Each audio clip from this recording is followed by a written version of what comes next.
Hello అండి, అందరికీ నమస్కారం. Welcome to my new channel new life. ఈ ఛానల్ పేరు న్యూ లైఫ్ అని పెట్టానండి. ఎందుకు అంటే ఎంతోమంది ఎప్పటికీ కూడా ఎంత శ్రమిస్తున్నా కూడాను డబ్బులు అనేది సేవ్ చేయలేక కొందరు, చేద్దాం అనుకున్నా సరే చేయలేక కొందరు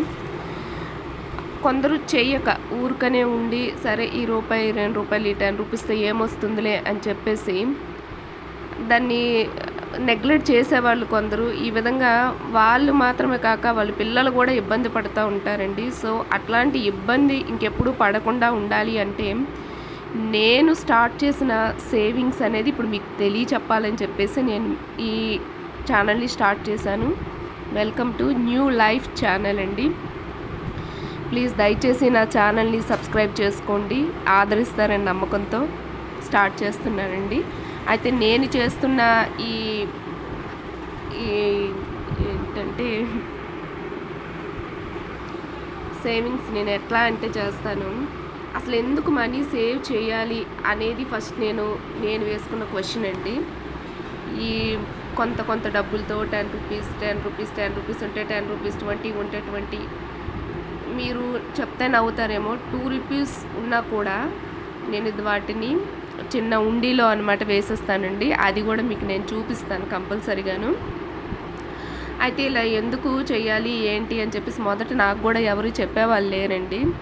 సో రాను ఎంత జాగ్రత్తగా చేస్తున్నా సరే, ఎంత జాగ్రత్తగా ఖర్చు పెడుతున్నా సరే మనీ అయితే నాకు ఏం మిగిలేదు కాదండి యాక్చువల్గా.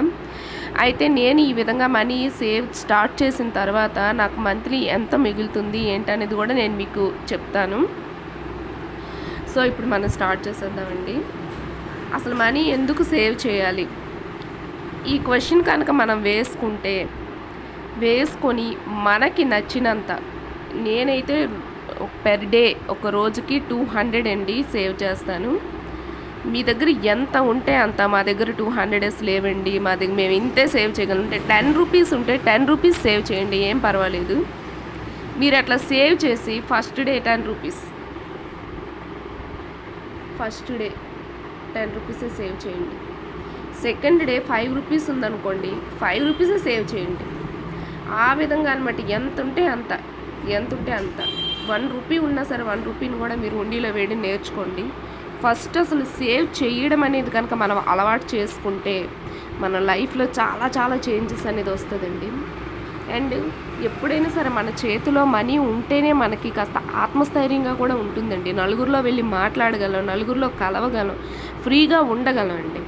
ఎప్పుడైనా సరే ఎప్పుడైతే మనం అది జ్ఞాపకం ఉంచుకున్నామో అది ఎప్పుడు కూడా మనకు పనికొస్తుంది. మన నుండి మన పిల్లలు కూడా నేర్చుకుంటారండి.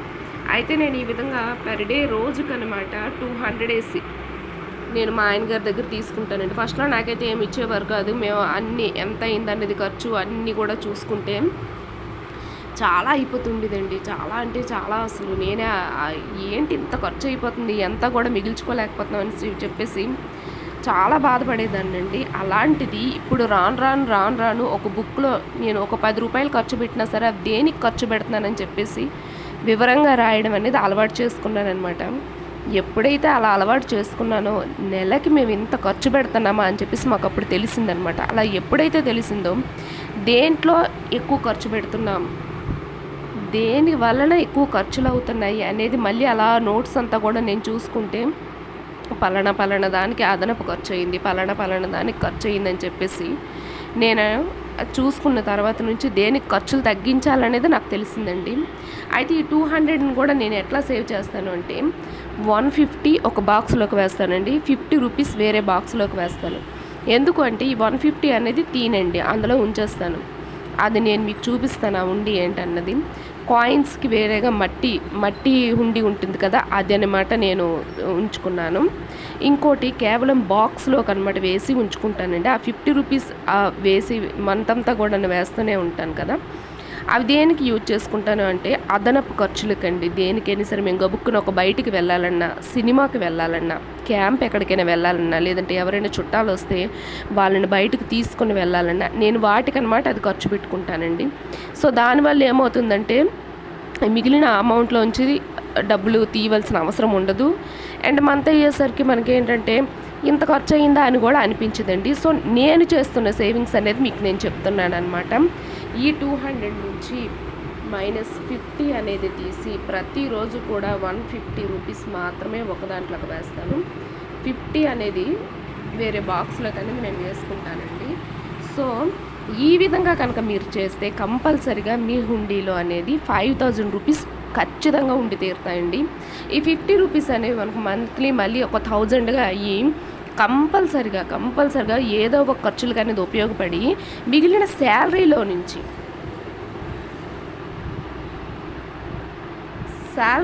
మళ్ళీ తీయవలసిన అవసరం అనేది ఉండదండి. సో దీనివల్ల ఏమవుతుంది అంటే మనకి అదనపు ఖర్చులకి కావలసినది మనం సేవ్ చేసిన దాంట్లో నుంచే తీసుకోవచ్చు.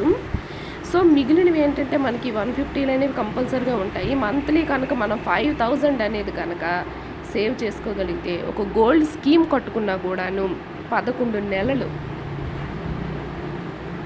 55,000 అవుతుందండి. సో వీటిని మనం ఊరికనే ఇట్లా ఖచ్చితంగా ఒక మైండ్ కంటూ అనుకుంటేనే చేయగలమండి. ఎవరో చేస్తున్నారు కదా అని చెప్పేసి 2 రోజులు చేసి ఒక్కరోజు ఆపేసి కాదు. ఒక గట్టి నిర్ణయం అనేది తీసుకోవాలి. పలానాది మేము కొనుక్కోవాలి, లేదా ఏదైనా వస్తువు కనుక మీరు బ్యాంకులో పెడితే కంపల్సరిగా మంత్లీ అయ్యేసరికి 5,000 ఈ 3,000 అటు కట్టుకోవాలి. దాని మీద వడ్డీ వేసుకొని కట్టుకుంటే మాకు ఈ 10 నెలల్లో 11 నెలల్లోనే మన వస్తువు మనం విడిపించేసుకోవచ్చు. ఈ విధంగా కనుక ప్రతి గృహిణి కనుక ఆలోచిస్తే తప్పకుండా ఇంట్లోని దర్జాగా హ్యాపీగా ఉండొచ్చండి. మన శాలరీ మిగులుతుంది, మన డబ్బులు మనకు మిగులుతాయి, హ్యాపీనెస్ అనేది ఉంటుంది. ఇంకొకరి దగ్గర చెయ్యి చాపవలసిన అవసరం అంటూ ఉండదండి. దేవుడి దయవల్ల ఎంతో హ్యాపీగా ఉండేటటువంటి వాళ్ళు ఏం చేస్తున్నారంటే ఈ మనీ సేవింగ్ వల్లే వాళ్ళు హ్యాపీగా ఉండగలుగుతున్నారండి. ఆలోచన రావడం మాత్రమే కాదు, ఆ ఆలోచనను మనం నెరవేర్చాలన్నా కూడాను నిజంగా దేవుడి దయ వల్ల ఆలోచనను మనం నెరవేర్చగలిగితే మాత్రం దానికి మించిన హ్యాపీనెస్ అనేది ఇంకోటి ఉండదండి. సో ఈ వీడియో మీకు నచ్చిందని నేను అనుకుంటున్నాను. నేను లాగడం లేదు, నేను ఉన్నట్టుగా స్ట్రైట్గా అసలు విషయం చెప్పేసే ముగిస్తున్నానండి. సో ఈ వీడియో మీకు నచ్చిందని భావిస్తూ, ఒకవేళ మీకు నచ్చినట్టయితే తప్పకుండా షేర్ చేయండి, కామెంట్ చేయండి, సబ్స్క్రైబ్ చేయండి, ప్లీజ్ ఆదరించండి అనేసి మిమ్మల్ని అడుగుతున్నాను. Thank you.